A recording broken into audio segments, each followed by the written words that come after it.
Dan bukan untuk mereka ini saja aku berdoa, tetapi juga untuk orang-orang yang percaya kepadamu oleh pemberitaan mereka, supaya mereka semua menjadi satu, sama seperti Engkau ya Bapa, di dalam aku dan aku di dalam Engkau, agar mereka juga di dalam kita, supaya dunia percaya bahwa Engkaulah yang telah mengutus aku. Saudara-saudara, apakah di dalam kehidupan sehari-hari yang kita lakukan, kita menjadi bagian dari doa Tuhan Yesus yang mengupayakan kesatuan di antara anggota tubuh Kristus? Apakah kita menjadi pribadi yang menjaga kesatuan tubuh Kristus yang sudah terbangun baik di lingkup antar gereja, persekutuan gereja, di tempat kita berada, ataupun di keluarga kita sebagai gereja kecil? Atau sebaliknya, kita justru yang berperan aktif untuk membuat gereja Tuhan menjadi tidak penuh damai sejahtera dan berisi pertengkaran serta perselisihan? Atau kita menjadi pribadi yang pasif, yang tidak peduli pada upaya kesatuan tubuh Kristus terbangun dan terpelihara di gereja dan keluarga kita? Mari saudara, kita dengan rendah hati menyadari kesalahan dan kelemahan kita. Kita datang kepada Tuhan untuk memohon pengampunan jika karena tutur kata dan perbuatan kita sehari-hari kita telah menyakiti sesama dan merusak persatuan. Mari kita nyanyikan nyanyian penyesalan dosa dari Kidung Jemaat 467 bait pertama sampai dengan yang ketiga. Aku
maranehna narepika hiji wewengkon di Babilonia. Sep marateuh dirinya. Geus kitu maranehanana silih ajak pada batur. Pokna anggur urang nyendan bata. Urang belem sing alus. Terusna kata kesloba. Kernian adegan. Teker pamegahna yang itu keneh.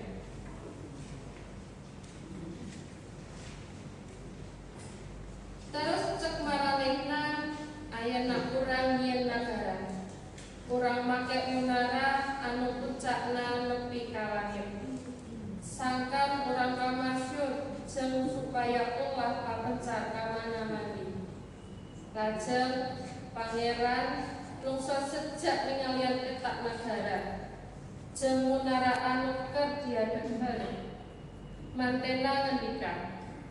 Ayana etak jelema-jelema dasa basa. Jeung ngaromangna kabeh sabasa. Ayana maranehna kakara mimiti bareng jieuna. Muwangilan deui mah maranehna tantu bisa ngalaksanakeun segala panguksedanana. Hayu urang turun. Urang kusutkeun basana. Sina ulang ngabdi batur pada batur.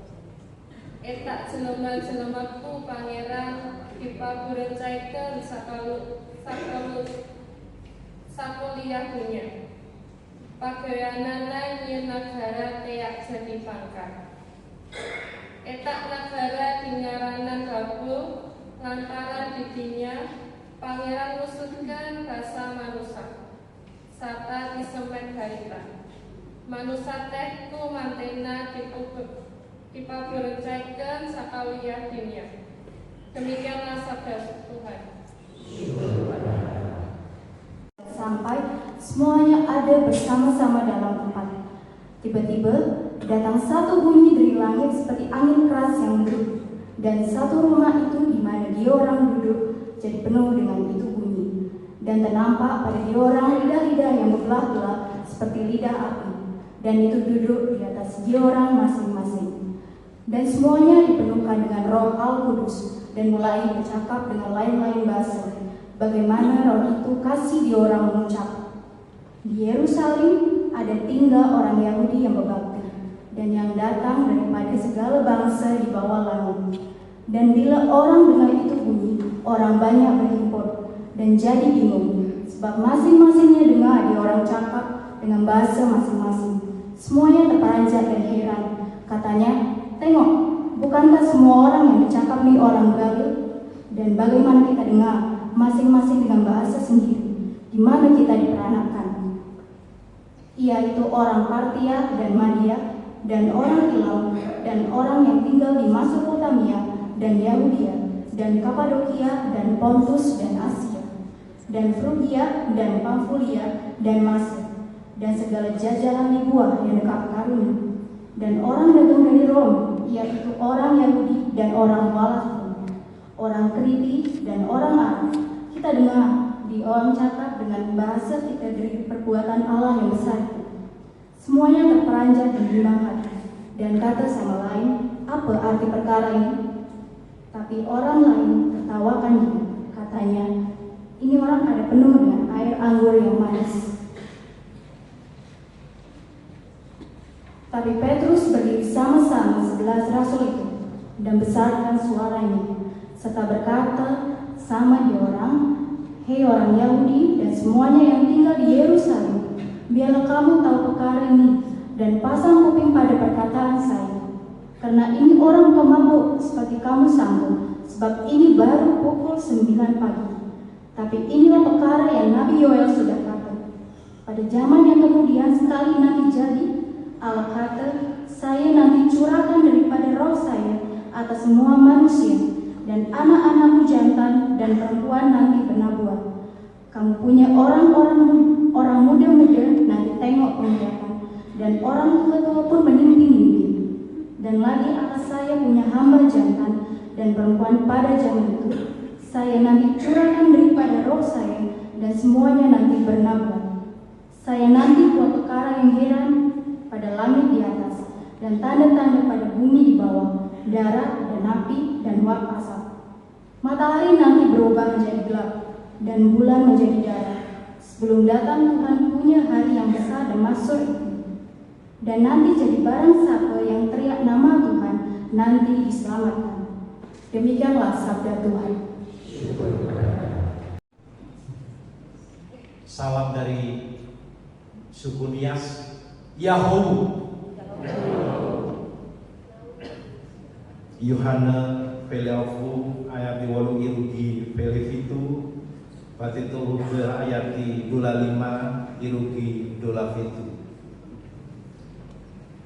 Imane konya filifu hetua oramo kekuma nama bahohono dedema.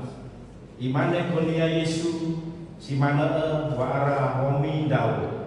Filifu bal aboto pada demi dau.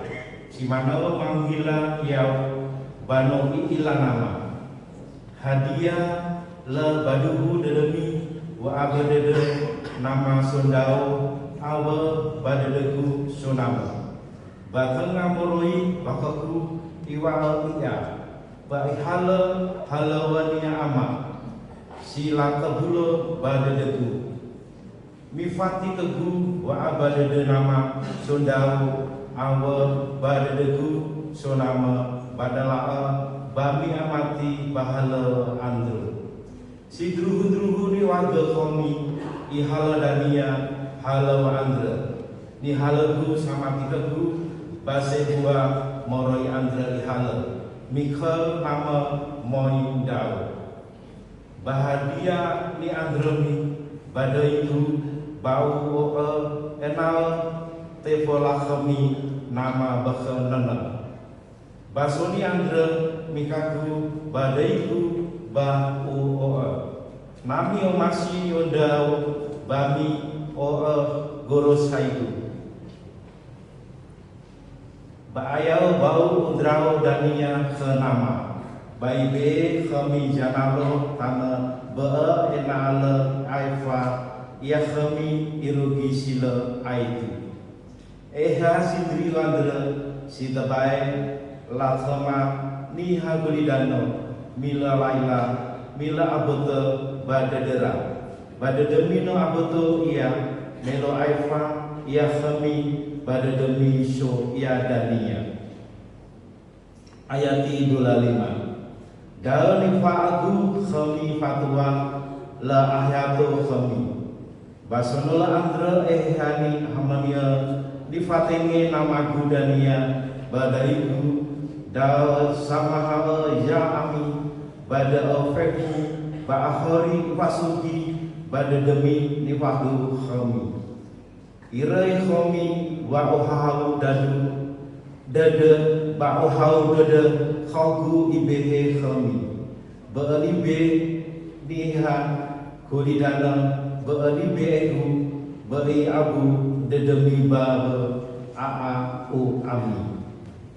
Demikianlah Injil Yesus Kristus yang berbahagia dalam Tuhan yang menyapa kita dengan tema Roh Kudus selalu menyatukan. Roh Kudus selalu menyatukan. Tadi kita sudah membaca ya banyak bahasa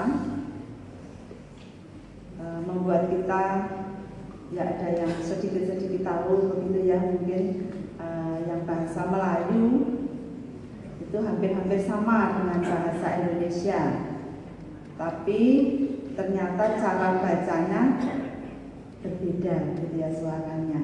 Ini ibadah ini kembali mengingatkan kepada kita Bapak Ibu dan Saudara bahwa dalam kehidupan kita bukan hanya dalam kehidupan berbangsa dan bernegara, tetapi dalam kehidupan jemaat Tuhan pun kita ini berbeda-beda. Kita ini bukan orang yang sama. Itu mengingatkan kepada kita bahwa ada banyak budaya, ada banyak hal yang ada dalam kehidupan kita bersama. Dan kalau kita berbicara soal persatuan yang saat ini dirasakan, digumulkan, Roh Kudus selalu menyatukan. Kesatuan itu sesuatu yang memang indah, sesuatu yang baik. Tetapi Seringkali dalam kehidupan kita manusia, kita sulit untuk mewujudkan kesatuan itu. Kadangkala tidak dipungkiri bahwa seringkali dalam hidup kita itu ada perpecahan. Kita biasanya Bapak Ibu dan Saudara, entah itu dalam keluarga, entah itu dalam kehidupan jemaat Tuhan bahkan, dan dalam kehidupan masyarakat. Apakah yang menyebabkan kita seringkali tidak bisa bersatu, berada dalam perpecahan?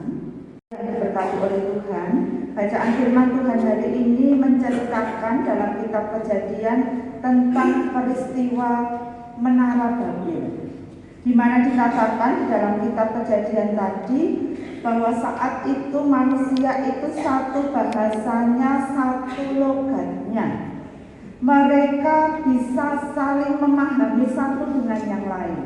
Ketika mereka berbicara, mereka mudeng, mereka paham. Belum seperti tadi ya, baca apa gitu ya. Kalau kita berbicara dengan orang yang beda bahasa, seringkali kita tidak paham. Itu yang menjadi kendala bahasa. Tetapi saat itu Bapak Ibu dan Saudara, manusia satu bahasa, satu logatnya. Dan dalam kesatuan itu mereka berkata, marilah kita dirikan bagi kita sebuah kota dengan menara yang puncaknya sampai ke langit. Dan marilah kita cari nama. Jadi nampak Bapak Ibu dan Saudara bahwa mereka sepakat, mereka satu tujuan, mereka sama-sama memiliki keinginan untuk membangun sebuah kota dengan menara yang tinggi, dikatakan sampai ke langit, dan mari kita cari nama. Tetapi dalam kitab Kejadian tadi dikisahkan bahwa Tuhan kemudian mengacaukan bahasa mereka, sehingga mereka tidak memahami satu dengan yang lain, dan akhirnya tujuan manusia itu tidak tercapai. Mengapa hal itu terjadi Bapak Ibu dan Saudara? Kalau kita renungkan, karena kesatuan dalam diri manusia saat itu bukanlah kesatuan yang dikehendaki oleh Tuhan. Kesatuan mereka dalam membangun kota itu adalah untuk ambisi mereka. Mereka bersatu untuk menunjukkan kehebatan mereka, bukan pada penyembahan dan keberserahan kepada Tuhan. Mereka menjadi orang-orang yang ada dalam bahaya kesombongan. Oleh karena itu Bapak Ibu dan Saudara, Tuhan turun tangan dan akibatnya mereka berada dalam perpecahan bahasa atau berada dalam tidak lagi satu logat dan satu bahasa. Jadi intinya bukan perpecahan itu bukan pada bahasanya ya, tetapi pada motivasi hati yang dipenuhi dengan ambisi yang salah, egonya, kesombongannya, keinginannya untuk hebat, dan lupa kepada ketaatan kepada Tuhan. Oleh karena itu Bapak Ibu dan Saudara, yang pertama yang kita renungkan dalam kehidupan orang-orang pada waktu itu adalah bagaimana mereka menghadapi bahaya kesombongan, menghadapi bahaya mereka akan mencari nama untuk mereka sendiri, bukan untuk Tuhan. Oleh karya Allah dalam ciptaannya Bapak Ibu dan Saudara, betapa Tuhan itu luar biasa. Betapa mulia karyanya. Semua yang diciptakannya itu menceritakan perbuatan besar Tuhan dalam kehidupan kita. Bagian yang kita baca dalam kitab Mazmur itu mengatakan tentang apa yang ada di lautan. Dengan banyaknya ikan, banyaknya binatang yang ada di laut, Lewiatan, makhluk besar mengerikan, menakutkan yang seringkali digambarkan ketika ada di laut. Tetapi semuanya Bapak Ibu dan Saudara itu adalah ciptaan Tuhan yang dibangun, direncanakan indah, baik adanya. Tuhan menciptakan dengan luar biasa, dengan hikmatnya. Dan dikatakan di dalam ayat 30, apabila Engkau mengirim Roh-Mu, mereka diciptakan dan Engkau membaharui muka bumi. Jadi Roh Allah itu adalah Roh yang terus berkarya, terus mencipta, memperbaharui dan memelihara ciptaannya. Oleh karena itu Bapak Ibu dan Saudara, Allah itu terus bekerja dalam kehidupan kita, Allah terus bekerja dalam kehidupan ciptaannya, karena Roh-Nya yang memberikan kehidupan kepada kita dan seluruh ciptaan. Secara terus membuat semua orang yang berbeda-beda itu bisa memahami karya Allah yang sama. Kesatuan itu bukan menjadi satu dalam arti satu sama, tidak berbeda-beda. Kesatuan itu bagaimana dalam perbedaan kita bisa terus saling hidup bersama untuk memahami karya besar Allah dan menceritakan karya besar itu dalam kehidupan kita. Jadi Bapak Ibu dan Saudara, ketika hari ini kita disapa oleh firman Tuhan, Roh Kudus selalu menyatukan. Allah yang bekerja dalam hidup kita menolong kita untuk terus bersatu, bukan karena kita sama, bukan karena kita itu tidak ada perbedaan, tetapi dalam perbedaan budaya, dalam perbedaan bahasa, dalam perbedaan latar belakang, kita disatukan di dalam Kristus. Di dalam karya Roh Kudus kita bisa mewujudkan kesatuan itu. Oleh karena itu mari jemaat Tuhan yang terkasih, kita bersama-sama mau membangun kehidupan yang rukun, damai, dan menjadi orang-orang yang membawa kabar sukacita di tengah-tengah kehidupan ini. Maka mari biarlah Roh Kudus menguasai hidup kita, bekerja atas hidup kita beri tempat dalam kehidupan kita untuk kita bisa menjaga kesatuan itu dengan baik. Jemaat kita diberkati dengan berbagai latar belakang, dengan berbagai pemahaman, dengan berbagai pemikiran, dengan berbagai keinginan. Kita dalam pertolongan Tuhan mau tetap mewujudkan kesatuan. Oleh karena itu mari biarlah kita dimanapun berada, kita di dalam tuntunan Roh Kudus selalu bersatu. Tuhan memberkati.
ini arahkanlah hatimu kepada Tuhan. Kami mengarahkan hati kepada Tuhan. Jadilah saksi Kristus. Kami siap menjadi saksi bagi Kristus. Terpujilah Tuhan Allah kita. Kini dan selamanya. Pulanglah ke dalam kehidupan keseharianmu. Kerjakanlah panggilan Tuhan dalam hidupmu. Peliharalah kesatuan tubuh Kristus dimanapun engkau berada. Dan terimalah berkat Tuhan yang menyertaimu. Kasih karunia dan damai sejahtera dari Allah Bapa kita dan dari Tuhan Yesus Kristus serta persekutuan Roh Kudus menyertai saudara dari sekarang sampai